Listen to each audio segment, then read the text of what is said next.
Dave Ginsburg, everybody. Thank you.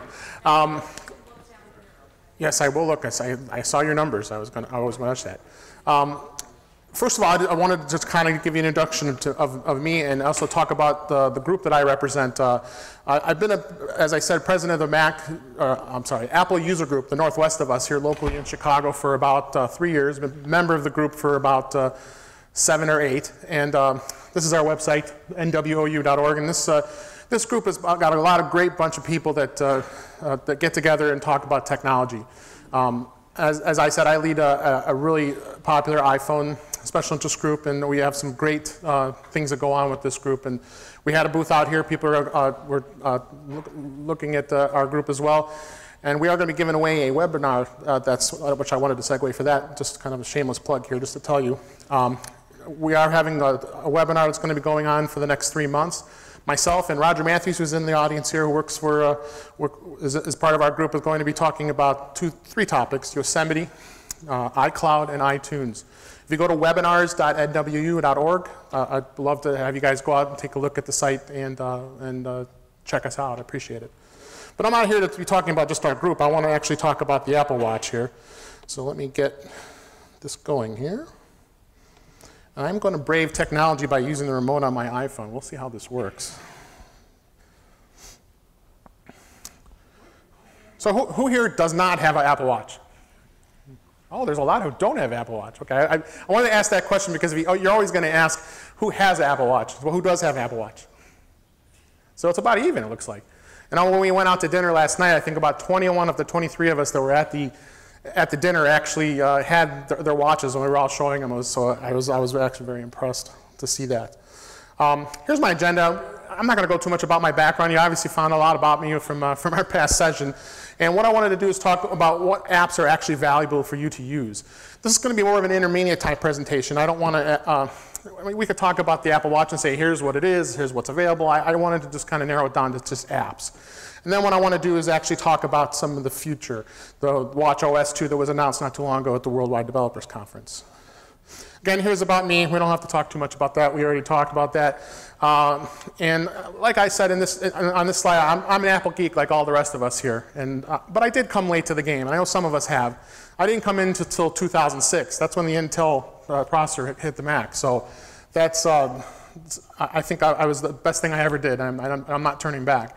Like I said that dirty word Windows. I have to work in the Windows world, unfortunately. But I absolutely love and very passionate about Apple and all of that stuff. So what I wanted to do is actually talk about some of the most useful apps, the apps that I think are very useful in everyday use of what the watch does. And also we're going to talk about some of the third-party apps that are out there. First off, I think it's really cool that you can answer your phone. And I've done it many times, being able to answer my phone right from my watch. Obviously, you don't want to do it in public, especially if it's a private conversation, but I find that app in itself was probably one of the most powerful of the built-in that's out there. The second one I find is the messages. How many here who don't have their watch love being able to answer their text messages with quick responses? Don't you love doing that? I find that so awesome that you can just be able to just go in and do a quick response, or you can use Siri, which I'll talk about in a minute, to be able to answer that as well. The third part is Maps. I find that Maps is quite valuable because of the fact that you can map where you're going to go and then turn around and be able to have this haptic feedback on the watch tell you where you're going to go just by looking up and saying, oh, you got to turn left, or you got to turn right. I think of the 3 of those apps, I think those are the most valuable that's out there. But also there are a lot of notable third-party apps out there, and there's quite a few of them. I don't have a lot of time to talk about because there is thousands, if not hundreds of thousands, but I kind of narrowed down a few that I thought were very interesting and wanted to share with you as well. Well, first off, Siri. I absolutely am amazed at the fact that Siri is much more accurate, I think, actually, than the iPhone. When I've talked into this, as you see showing this animation, you talk into it, it tells you what you want to do. I mean, I was doing it sitting in the car. I wanted to go on and talk to Siri, did it, brought over, and got me the information that I needed. So I'm finding that Siri is very accurate when it comes to that on the Apple Watch. Apple Pay. Apple Pay is awesome. I mean, we've already experienced Apple Pay on the iPhone, which is great. You can just take your phone, walk into any local store that takes the NFC communication, and be able to pay for it. Well, I think it's great that I can just bring it up on the Apple Watch and go up to the terminal, and I always get a kick out of this, and it always happens. I think most of the time it's been happening when I go to Walgreens. You walk up to the clerk and you use your watch, you go up and, hey, I'm going to scan my Walgreens loyalty card, and they, oh, that's kind of cool. And then you go up and, well, I'm going to be paying for it too. And then you go up to the terminal, and they show it, and they say, oh, wow, that's so cool. I can't believe you could do that. So it's kind of fun to see that kind of fun things. And Apple Pay is great, and I think they just are now for Don. They're going to be introducing it in the UK, which is pretty exciting. So I think that's going to be pretty cool as well. So they're going to start expanding across the world, which is pretty awesome. The other app I found interesting, but I don't know how valuable, is the camera remote. The cool thing about the camera remote is you're actually going to be able to take a picture with the watch using it as a remote from your phone. So it's going to be kind of hard. I'm going to hold this up and try to, I don't know if I can do this. So I think it comes in handy, like you give your phone to somebody and then they can hold it for you, then you'll be able to do it. I don't know how valuable it is, but I thought it was an interesting built app that's out there. Selfie sticks are getting banned though, right? Any questions so far on that? I think those were probably some of the top apps that I liked that were built in. Now here's some more of the valuable ones I think that are in the App Store currently now. Again, there's thousands of them. I kind of narrowed them down for you. I think news is pretty awesome. CNN is one of them. I think has really been very valuable to me. I like the fact that I get the taptic feedback, then I get a quick headline on what's going on in the world whenever there's any breaking news. So that does pop up. Oh, what happened? Is my wireless is coming up here. We don't need that. Let's try that again. There we go. So yeah, I find that the news apps, and there's many others besides CNN, I found CNN had been pretty valuable. A lot of retailers out there are doing apps now. Target was one of the notable ones. I find the fact that you can actually be able to find what the nearby deals are, create a shopping list. You actually can be in the store and actually request a team member to come help you. So there's a lot of retailers are starting to do those kind of things with their apps, and I think it's going to be exciting for that. And it's on the watch, so you don't have to pull your phone out to do those kind of things. Instagram and social media. Instagram's probably the first of the notable ones that's been pretty interesting. You can look at your photos, be able to go through and interact with the Instagram. I think Facebook probably will come up with something at some point, I would think.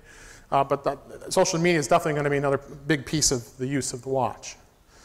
This one I also found interesting too. I haven't experienced it yet, but a lot of hotels are going to start being able to allow you to actually go to your room and unlock the door just by putting your watch onto the lock. It's going to be pretty cool.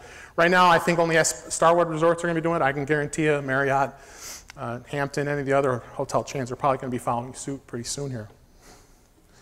Other thing I find cool too is, and I was actually doing it, is being able to use your watch as a remote control for a presentation. There is an app for both Keynote and for PowerPoint. Microsoft actually came out with it. I was pretty surprised. I actually can move the presentation right from my watch just by pushing a button. And both those apps are very powerful, and I find it to be very convenient to not have to have a remote. Or sometimes you forget the remote. You know, a lot of times you do when you do a presentation. Everybody's talked about 1Password. I think it's awesome that you can be able to put 1Password on this watch, and you have of all these that you see up here on the screen, more commonly used access that you need. And don't worry, it's secure. It keeps things secure because it allows you to be able to put a PIN number in, because every time the watch is not anywhere nearby the phone, of course, the watch is going to be locked and you can't use it. But 1Password and put that same type of encrypted security in it as well. Now 1Password will allow you to be able to touch any one of these types of apps. Let's say you have a garage door that works remotely. You can actually open your garage door right from the phone because it's got a secure code in 1Password. Passbook, which is actually going to be called Wallet pretty soon here with the new version of the OS. That's another great app, I think, is that it's available. You have your loyalty cards accessible. You put your boarding passes. I know David said that he was having some problems with his boarding pass, and there was actually a bug that caused problems with that. But if anything, that's relatively new, that's going to happen. But great thing about this is it has all your loyalty cards right in one place. Now, and I also think the greatest thing is you're able to manage all your apps from the phone. Now, if you see it here on the screen, your watch is actually synced to the phone, and you'd be able to go through and make changes and be able to adjust all the settings as you need. The phone just gives you a great convenience as far as managing the apps, because you wonder, okay, it's a very small screen, very difficult to manage, but very good as far as being able to manage those apps. So with that, of course, we all watched the Worldwide Developers Conference that came out, and it was kind of interesting that the watch had only been out, what, 6, 7 weeks, and then all of a sudden now a new OS is coming out in the fall. I found that to be pretty interesting. What I wanted to do is kind of pull out, there was quite a bit of announced cool features that are coming on the watchOS, but I wanted to kind of point out a few of those so you could be aware of them. And there goes the Wi-Fi again. Maybe I should just sign in. All right, I'll do that too. Let's do that for now. I turned off the airport. Okay, let's try that again. Here's one of the coolest features I thought was really, really neat, because we were kind of wondering, okay, we're stuck on these watch faces. You know, yeah, the Mickey's kind of cute and being able to do some of the other ones. You're now going to be able to take a photo, just like this picture, and be able to hold it, tap it on the screen, and be able to set it as a watch face. So now you'll be able to have any type of photo that you want as your watch face. So that's what you're looking at all the time. So we've always had screen backgrounds for our iPhones and our iPads. Well, why not the watch? So they got smart and they added that. So I thought that was a pretty cool thing that they did. The other great thing is I think it's going to be the fact that the apps are now going to run natively on the watch. That's going to make them faster, because I definitely see some performance hits for some of these apps that have to depend on the phone to transfer between them to be able to work. Well, now because it does have some storage, a lot of these apps are going to be able to store right on the watch, which I think is going to be a big bonus. The other cool thing is, I mean, you were limited to what you could do on email, and I was kind of turned off about doing email from the watch, but now you're going to be able to reply to emails right from the watch, very similar to what you do with messages now. So if a message pops up, it'll be able to tell you if you see something you want to reply to quickly, you can now from your watch as far as email goes. That's coming in the latest OS as well. Nightstand view, I thought that was kind of neat. Now you're going to be able to set up a nightstand view and set it up as an alarm. So it sets on the side like you see in this picture and sets on your nightstand, and it'll wake you up when you need to in the morning. Another added feature with that, as far as that goes. So your favorite apps, any questions or comments? Let me throw it out there to you guys. Is there any apps that you guys like that you could throw out there, or any questions about that? Yes? I'm sorry? Runkeeper? Tell me what that is. I'm not sure if I used that one. It's a running exercise app that works through the phone, but you don't have to look at your phone. And you can start and stop and pause it right from your wrist. Okay, that's a really good one. Yeah, I didn't touch too much on the exercise stuff with the basis of time, but I do find a lot of those exercise apps are pretty convenient, because we're doing a global, a corporate global challenge right now for exercise and doing walking and steps and like that. You know, and of course everybody has the old trusty pedometer sitting on their belt, and that's never accurate, and it's such a pain. They have to remember to put it down. And well, what the great thing is on the phone, you're going to be able to just bring up your calendar from the activity and be able to add that. Same thing with that running app. Yeah, I definitely agree with that. Did you have any other?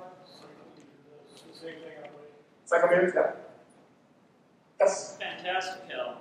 Oh yes. The calendar interface on the watch is better than Apple's. It is. They did it. Hands down, I agree. Fantastical is a great alternate calendar app that's available Mac and iOS and the Apple Watch. I agree that it does a much better job managing the calendars. Yes. Like OmniFocus.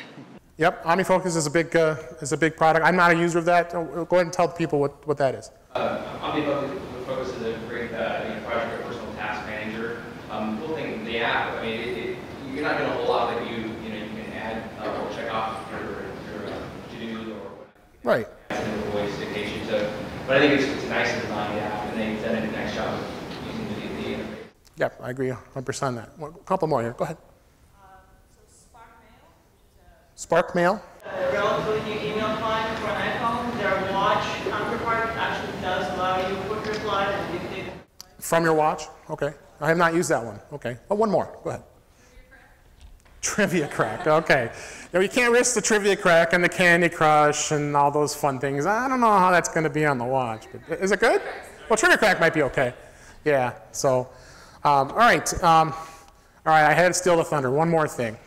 I know a guy did that earlier, but he stole my thunder. I had this going.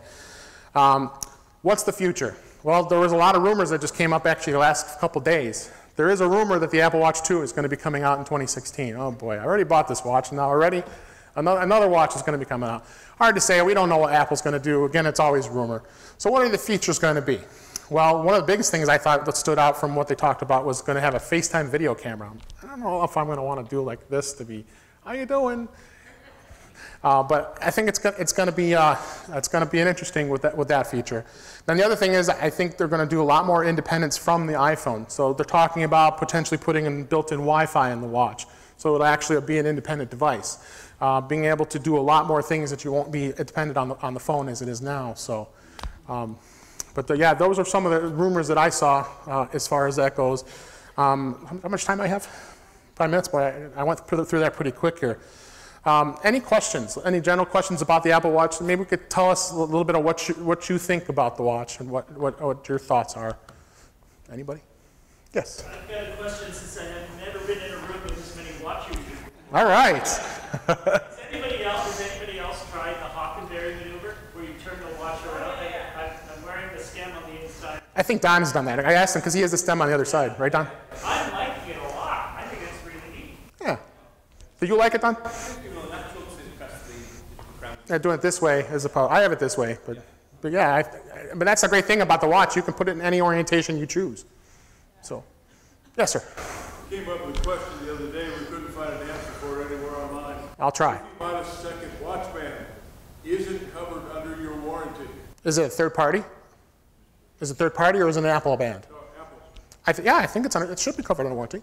Yeah, there shouldn't be a problem. Yeah, I actually went to I like a lot of us here in this room, probably, a few of us, April 10th when the watch went on sale, 2 a.m. local time. I'm on my iPhone. I'm ordering the phone. I'm ordering the watch, and I got in, and I realized, oh, crud, I forgot to put the Apple Care on it. So what did I do? I turned around and bought a second watch, and then I put the Apple Care on it, and I said, no, I won't cancel that. I'll just let it stay and let them both order. And sure enough, both arrived on April 24th. So what I did is I was going to see if anybody wanted it, decided to sell it. Well, turned around and sold it on eBay for double the price. I just couldn't believe it. And it was a local person, too. People were that incensed to get this watch that so it paid for part of my watch. I was happy. So, any other questions about go ahead, Tom. How does what you think about the Apple Watch now, having had it for a while, differ from what you thought you would think about it? Well, I've had it for, a couple months now. I'm really enjoying it. I think I wear it every day. I like the fact I have access to the 3 big things that I talked about at the beginning of the presentation. Being able to answer my phone, the messages, and all the other apps are a nice added bonus. But I think my overall view of the watch is I really like it. I really like it, and I see there's a really bright future with this device. I think Apple hit a home run with this. I know there's a lot of people out there who have said, 45 days with this watch, I'm done with it. I've had enough. Luckily, knock on wood, I haven't had any bugs or problems, and I don't think Don or anybody else really haven't had any problems with their watches. But there's going to be extreme cases out. You read on blogs and the internet saying that they've had issues. But I think to answer your question is I'm very pleased with it. I think it's a very good device, and I think it's going to be something of the future. It really is. A couple more minutes? 2 more minutes. All right. Go ahead. Well, I just want to point out that kudos to Apple. The Apple Watch is 100% accessible with VoiceOver for people. Yes, I agree. Yes, they did a great job. They did. I got mine ordered on the very moment that I could on April 10th, and worked like a charm out of the box. So it's very cool. All right. Any more questions? Yes, Scott. Yes. Do you have the Apple Watch or the Apple Watch Sport? I have the Watch Sport. Do you think it's like to purchase the more expensive one? Do you think it's worth it just for aesthetics? Me personally, no. I know other folks like to have that nicer band, and there's quite a few people who paid the extra money for the band. That's upwards of $1,500. I love this band. It's soft. It doesn't irritate my skin. The band goes on very easy. So I understand though too. You could buy the Sport and then you could buy the. Yeah, you could. Absolutely. People were saying, because I've got the space gray one, so it's a little it's darker in color, that the band may not match exactly because it's got chrome, but who cares? So, one last question. Yes. What percentage of Apple Watch users were watch wearers previously? That's a good question. I don't know if we have any data for that, but that would be the first thing I say to somebody when they ask me, do you want a watch? And I'll say, well, if you don't wear a watch normally, this might not be for you. But a lot of people, I mean, watches became kind of a fad. They were starting to... I doubt that. I doubt that. One last question. Anybody? Are we good? You have a question? Yeah, I heard about, I don't have an Apple Watch, but I heard about this product called Spritz, or it's a technology, and they're starting to put it into things to like help you speed read on the watch, and I'm just wondering how it is to read a lot on the watch, and if is it like text, or is it? Well, I mean, even when like the CNN breaking news pops up, it's just basic text. It's easy to read. I'm not familiar with that. This is interesting. It's supposed to help you like speed read, like on a watch or some kind of thing. So I'm just interested. Yeah, I'm not familiar with that. Okay. Got anything else? Well, I appreciate your attention. I hope you enjoyed the presentation, and hit me up for any questions. Thanks, Dave. You're welcome.